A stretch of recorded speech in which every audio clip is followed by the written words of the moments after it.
कुर्बानी देनी पड़े तो देनी चाहिए, पर तुमने तो अपने लालच के चक्कर में हम दोनों के रिश्ते को ही कुर्बान कर दिया। अशोक भाई साहब और यशोदा ने तुम्हारा फायदा उठाया मनोज। मैंने फायदा उठाया उन दोनों का? मैं इतना बड़ा वकील नहीं हूं गायत्री।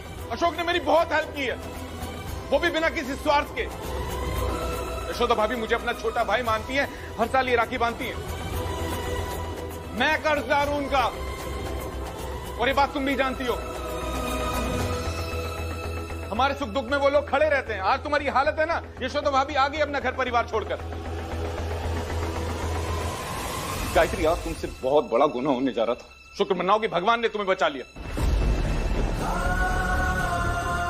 जब त्योहार पर अपने लोग साथ होते हैं ना, बहुत अच्छा लगता है। मिठाई भी मीठी लगती है, और जब त्योहार अकेले मनाना पड़े ना, तो ये मिठाई बहुत कड़वी लगती है। मेरा गुस्सा शांत हो जाएगा ना, मैं आ जाऊंगा वापस। लेकिन तब तक तुम ये सोचो कि रिश्ते बनाने में वक्त लगता है और बिगाड़ने में पल। यशोदा भाभी का दिल बहुत बड़ा है, वो शायद तुम्हें माफ कर दे।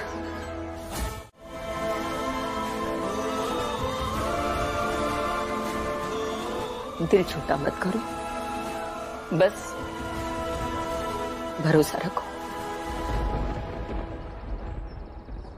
चलते हैं।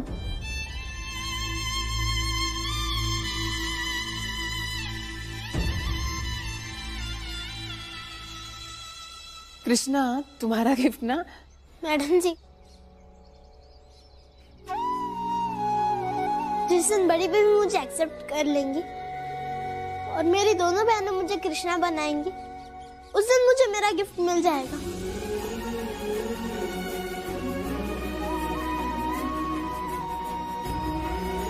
एंड थैंक यू मैडम जी,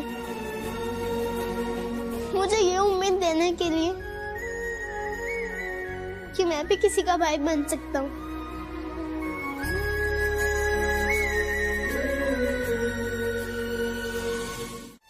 तेरे 3 बच्चे, उनका क्या होगा मेरे पास? तुम हमारी बहू को पागल करना चाह रही थी। मैं तुम्हें अपने बच्चों के लिए माफ नहीं करूंगी गायत्री। अशोक ने मेरी बहुत हेल्प की है। यशोदा भाभी मुझे अपना छोटा भाई मानती है, हर साल ये राखी बांधती है।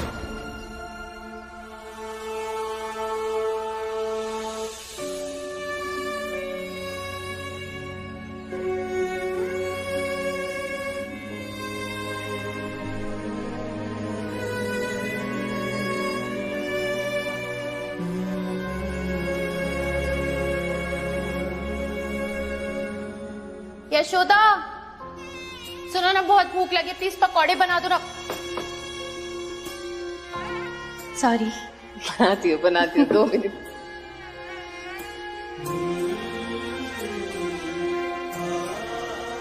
आराम ही नहीं करते, किसी की सुनते ही नहीं है।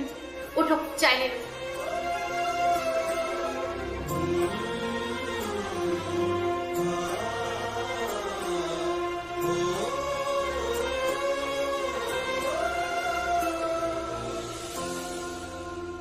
गायत्री,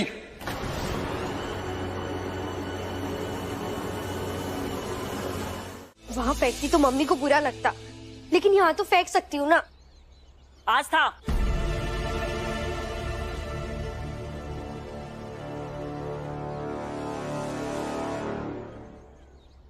कई बार गुस्से में, ना समझी में हम किसी का दिया हुआ तोहफा फेंक देते हैं, और जब बाद में हमें एहसास होता है और वो तोहफा हमारे पास में नहीं होता ना, तो हमें बहुत दुख होता है।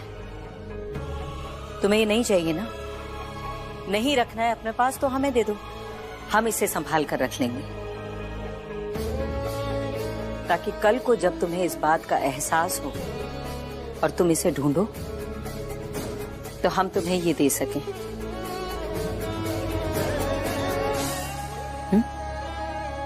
जाओ।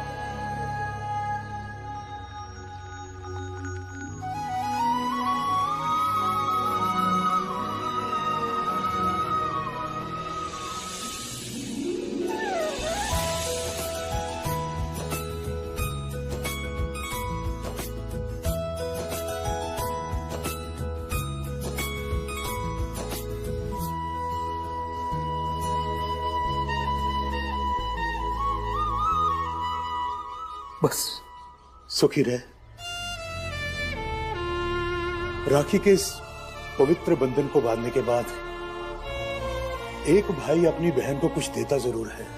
मैं तुम्हें वचन देता हूं कि रणधीर का सच बहुत जल्दी इस दुनिया के सामने लाके रखूंगा। और अब तुम इस लड़ाई में अकेली नहीं हो। तुम्हारा भाई शमशेरा तुम्हारे साथ है। और मैं भी तुम्हारे साथ हूं यशोदा।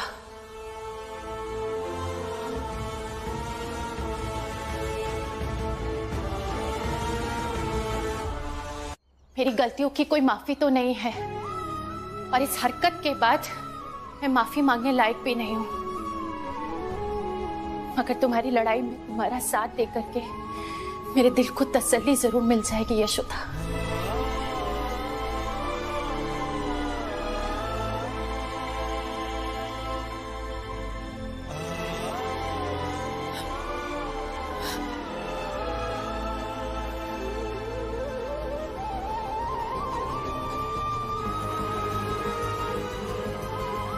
और भाभी, मैं भी आपके साथ हूं।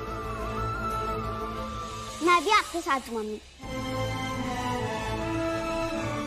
और मैं भी आपके साथ हूँ मैडम जी। और जब इतने सारे लोग साथ हैं तो रणधीर की कहानी 24 घंटे में खत्म ही हो जाएगी। एग्जैक्टली।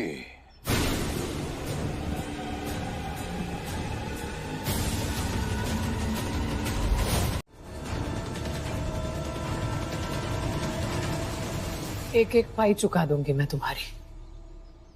मेरे और मेरे बच्चों पर कर्ज नहीं रहने दूंगी किसी का भी।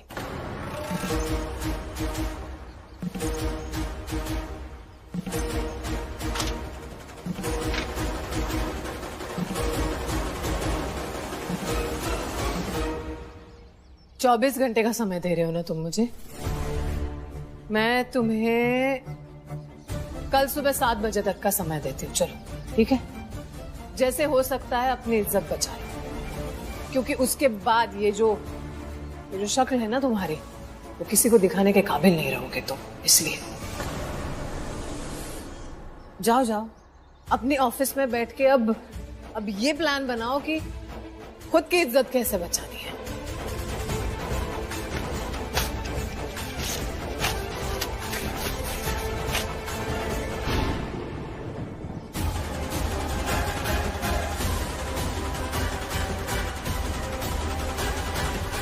लेकिन मैडम जी, इतने कम समय में हम रणधीर की असलियत सबके सामने कैसे लाएंगे? सही कह रहा है बच्चा, और इसके खिलाफ हमारे पास कुछ है भी नहीं।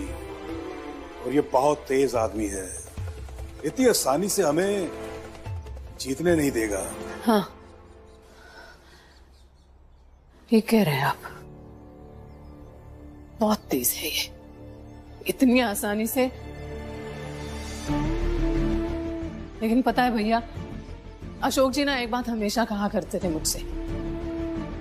कहते थे यशोदा जी, अपराधी चाहे जितना शातिर हो, तेज हो, लेकिन प्रेशर पड़ने पर, हड़बड़ाहट में कोई ना कोई सुराग पीछे छोड़ ही देता है। हमें वो सुराग ढूंढना है। लेकिन हमारे पास वक्त बहुत कम है, बहुत जल्द ढूंढना है। ठीक कह रही है भाभी, कड़ियों को जोड़ा जाए तो नतीजे पर पहुंचा जा सकता है। मुझे रणधीर के बारे में एक बात पता है। वो अक्सर सुप्रिया नाम की एक लेडी से बात करता था। शायद वो उसी के यहाँ पे काम करती है।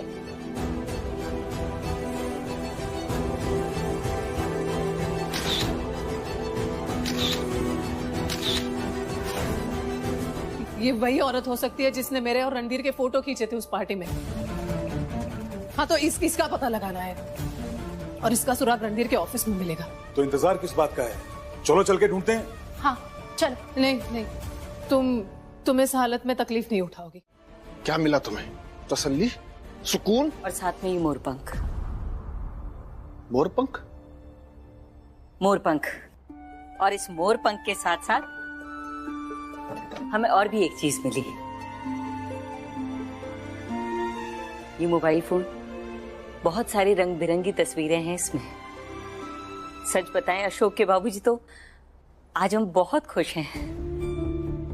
आज और भी बहुत सी अच्छी चीजें हुई हैं हमारे साथ। जीवन भर हम दोनों बस यही देखने के लिए तरसते रहे कि हमारी पोतियां हमारे पोते को राखी बांधे। और आपने तो कई बार हमसे कहा भी ना कि मालती, जिस दिन ऐसा होगा वो दिन हमारी जिंदगी का बहुत बड़ा दिन होगा।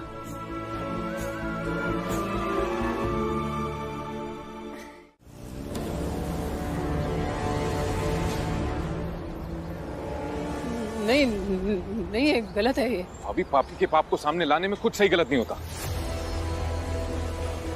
है ना, देख तूने मारने के लिए मना किया ना, तो हम मार भी नहीं रहे, सिर्फ 10 मिनट के लिए बेहोश करेंगे और इतने में हमारी तलाशी हो भी जाएगी।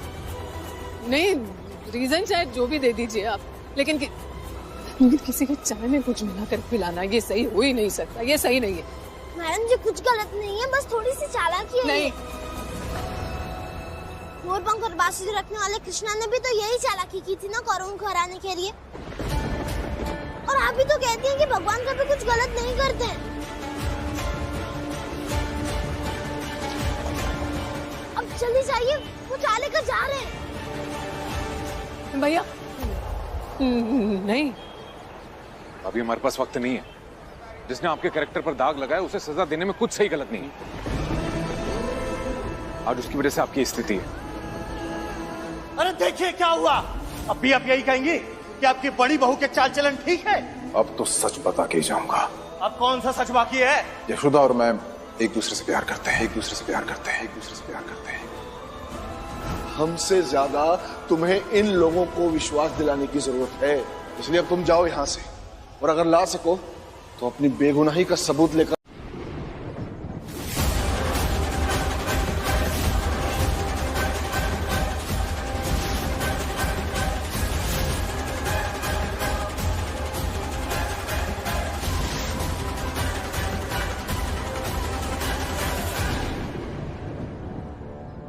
बड़े वकील साहब, चाय पीजिए।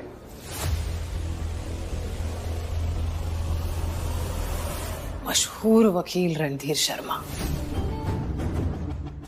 एक बात बताओ मुझे, तुमने कभी ये सोचा कि तुम हर बार बार अशोक जी से क्यों हारते हो?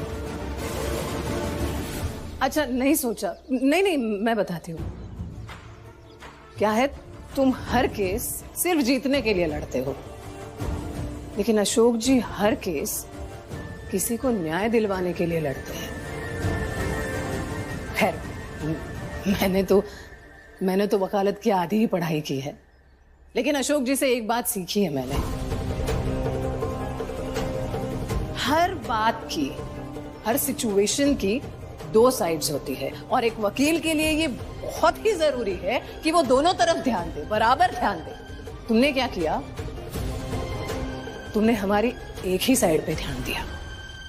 तुम्हें लगा कि हम ऑफिस में आए, सुप्रिया का नंबर ढूंढा और एक्साइटमेंट में चले गए कि बस काम तो हो गया।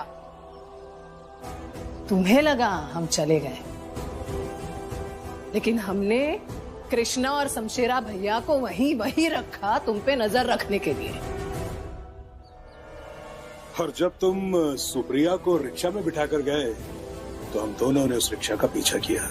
यही सच है अम्मा, और इस सच को आप सब जितनी जल्दी स्वीकार कर लेंगे उतना अच्छा है। अरे उस औरत ने पाप किया है, घिनौना पाप। पाप और पुण्य का हिसाब तो भगवान जानता है छोटे मालिक, और वो जानता है कि मेरी मैडम जी ने कोई पाप नहीं किया। सुन,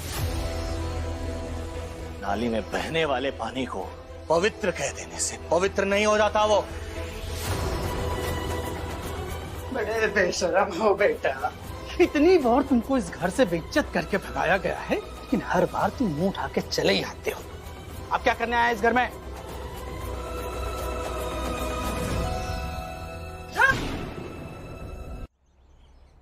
चौखट पार करने की अगर तुमने कोशिश की ना, तो तुम्हारी यही टांग तोड़ के तुम्हारे हाथ में पकड़ा देंगे, समझे? बहुत बेशरम हो, बार बार घर से बाहर निकाला जाता है और मुंह उठा के फिर अंदर घुस आते हो। शौक नहीं है मुझे। बड़े मालिक ने कहा कि मैडम जी रणधीर के लगाए इल्जाम को समाज के सामने झूठा साबित करके दिखाएं, तो आज वही करने आए हैं। बताती हूँ जीजा जी।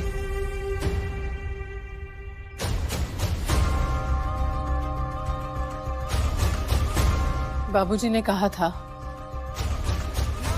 अपनी बेगुनाही समाज के सामने साबित करना, वही करने आई हूँ।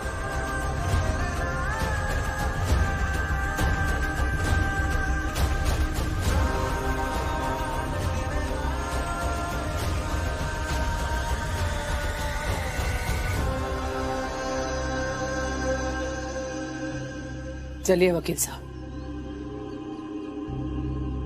अपनी वकालत की कसम खाकर कहिए, आज अभी आप जो भी कहेंगे सिर्फ सच कहेंगे, सच के अलावा कुछ भी नहीं कहेंगे आज आप।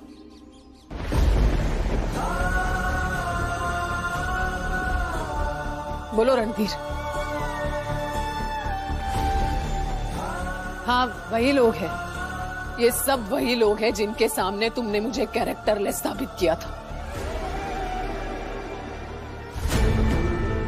और आज इन्हीं लोगों के सामने तुम ये कह दो कि यशोदा गुप्ता के कैरेक्टर पे एक भी दाग नहीं है, उसका कैरेक्टर साफ है।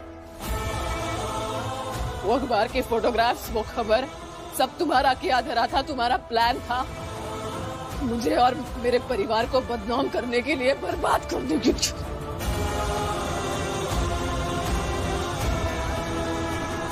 बोलो। सीधे से मुंह खोल दे वरना यही सबके सामने तेरे को पीस के रख दूंगा।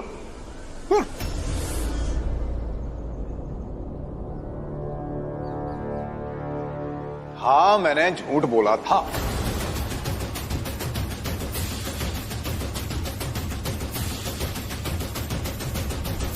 ऐसे नहीं, ये बोल कि यशोदा के लिए तूने जो बोला था वो सब झूठ था।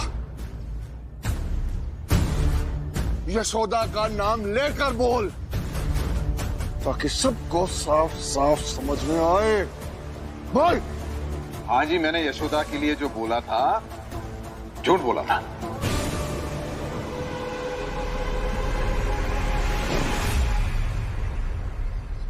अरे पहलवान से धमकी दिलाएंगे तो कोई भी कुछ भी बोल देगा। हाँ चाची जी, बिल्कुल सही कह रही है। चलो। एक मिनट।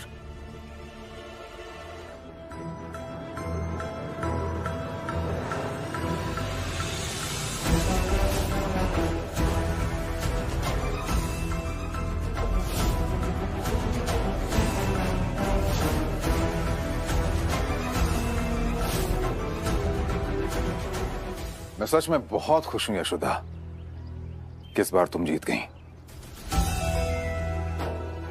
क्योंकि अकेले बार बार जीतने से जंग का मजा नहीं आ रहा था। मैं तुम्हें भुला भी देता, लेकिन अब बदला लेने के लिए तो आना पड़ेगा ना वापस।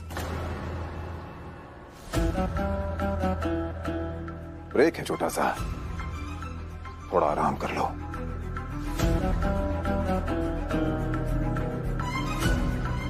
क्योंकि इस बार जब मैं लौटूंगा तो तुम्हारी और तुम्हारे परिवार वालों की बुनियाद हिला दूंगा।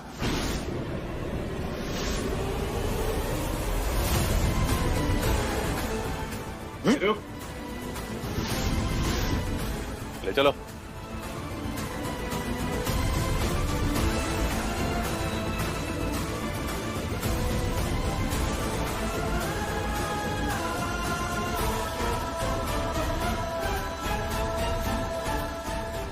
भाई अब आप लोग भी मिल गया है ना सबूत आप लोगों को।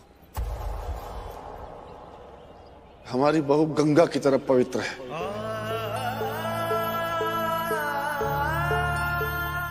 और एक बात, इन दिनों आप लोग गली मोहल्ले सड़क समाज में हमारी बहू के खिलाफ बातें कर रहे हैं कि सुरेश गुप्ता की बहू चरित्रहीन है। दोबारा मत कीजिएगा। भले ही हम बुढ़े हो चुके हैं, लेकिन अब अगर हमने अपनी बहू के खिलाफ कुछ भी सुना ना, लाठी उठाने से पीछे नहीं हटेंगे।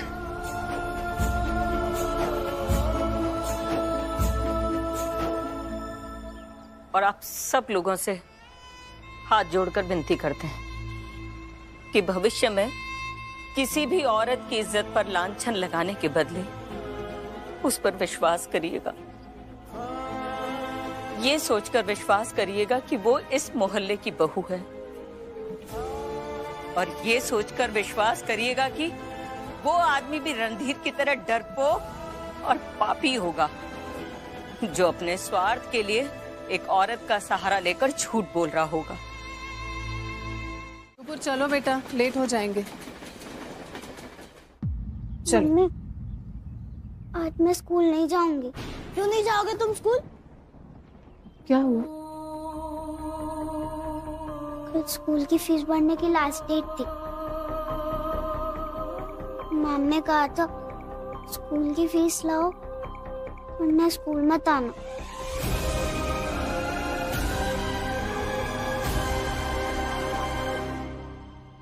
अभी तुम्हारे दादाजी जिंदा है नुपुर।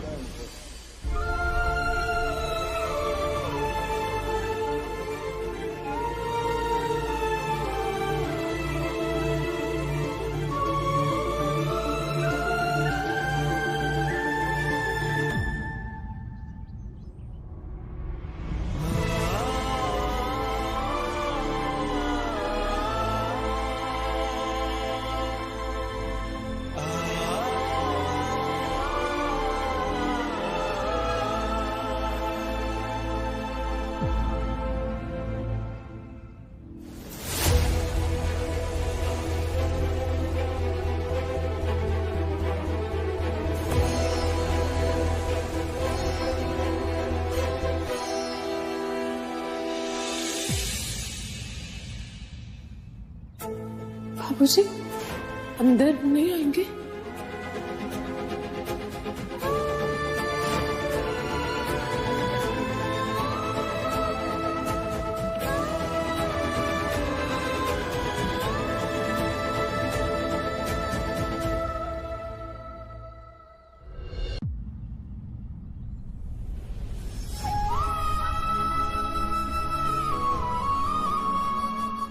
खुश रहो।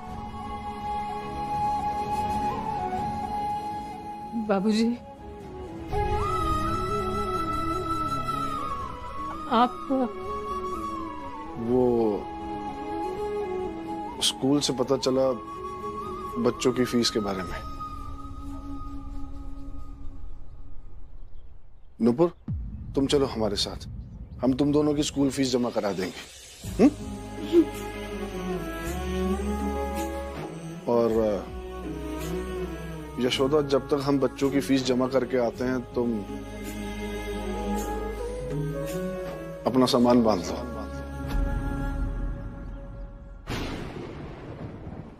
फिर घर चलते हैं।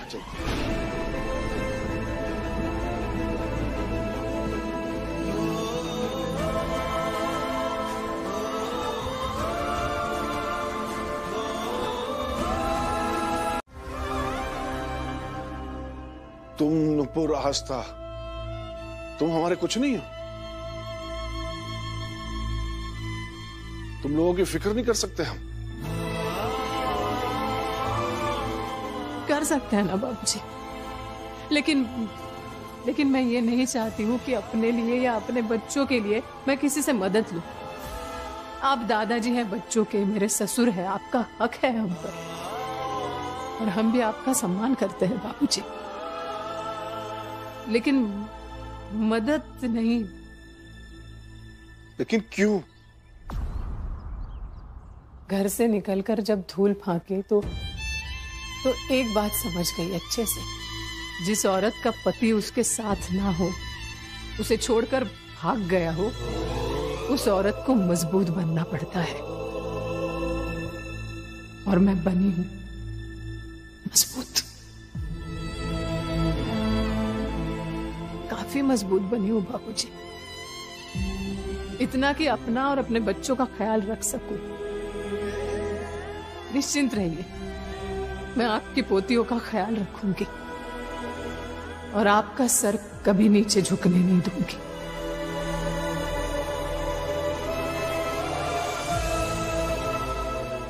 लेकिन ना तो अभी मदद ले सकती हूँ, ना ही घर आ सकती हूँ।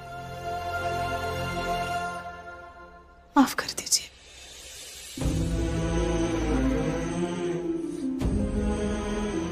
आपका दिल नहीं दुखाना है, लेकिन अभी मेरे लिए यही फैसला सही है। मैं घर नहीं आऊंगी।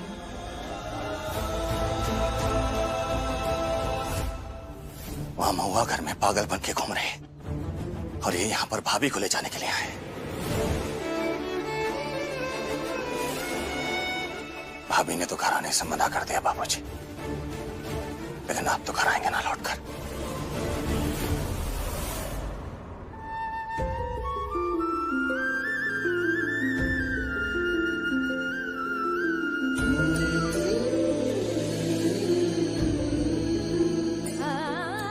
खुश रहो बहू।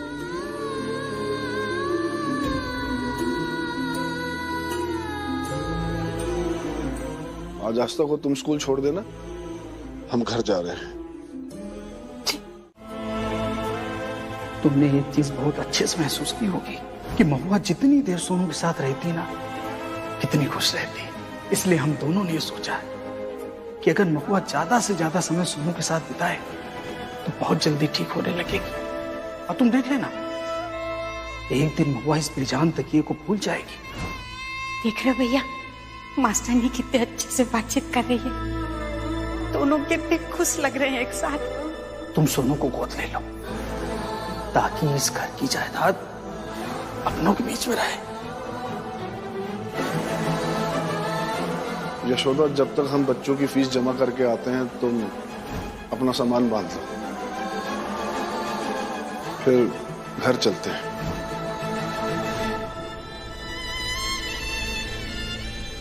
चीची से बात करता हूं। आज तो अरविंद ने आग ही लगा दी है। तेवर देखे थे उसके, कैसे अम्मा बाबूजी के सामने एकदम तन के खड़ा और उनके सवालों का जवाब दे रहा था है? हमारे तो मन में इतनी ठंडक पड़ गई है ना, इतना मजा आया कि जिसकी कोई हद नहीं है। समझ लो हमारी आत्मा एकदम प्रसन्न हो गई। वैसे एक बात बताएं, ये ना हम लोगों के लिए फायदे का सौदा है। पूछो कैसे? कैसे?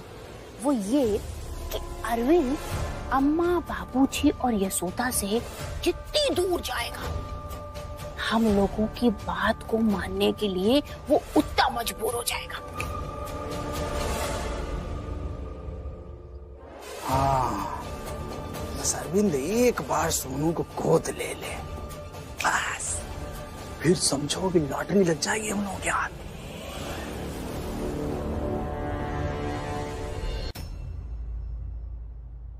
वैसे एक बात बताएं, हाँ, अरविंद ना बचपने से ही बहुत बेवकूफ है।